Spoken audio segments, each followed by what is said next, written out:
ഒട്ടകപ്പുറത്ത് ഭാര്യയെ പിന്നിലിരുത്തിക്കൊണ്ട് ഭർത്താവ് തെളിച്ചു കൊണ്ടുപോകുമ്പോ റസൂല് കടന്നു വന്ന് പറയുകയാണ് ഭർത്താവായ മനുഷ്യനോട്, മെല്ലെ തെളിക്കണം, നിന്റെ പിന്നിലുള്ളത് സ്ഫടികമാണ്. ലോകത്ത് പെണ്ണിനെ ഇന്ന് വരെ ആരങ്ങനെ മനോഹരമായിട്ട് കണ്ടു?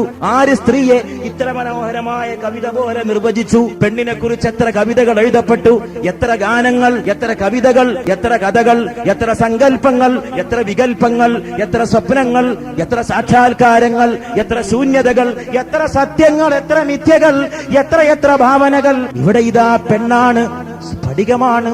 മെല്ലെ തെളിക്കണം ഒട്ടകം, അതിവേഗത്തിൽ തെളിച്ചു കൊണ്ടുപോകല്ലേ, സ്ഫടികമാണ്, പൊട്ടിപ്പോകുമെന്ന് മുഹമ്മദുർ റസൂലുള്ളാഹ് സല്ലല്ലാഹു അലൈഹി വആലിഹി വഅസ്ഹാബിഹി വസല്ലം. ആ പെണ്ണിന് ഉന്നതമായ അവകാശങ്ങൾ നൽകിയ വിപ്ലവം. സല്ലല്ലാഹു അലാ മുഹമ്മദ് സല്ലല്ലാഹു അലൈഹി വസല്ലം.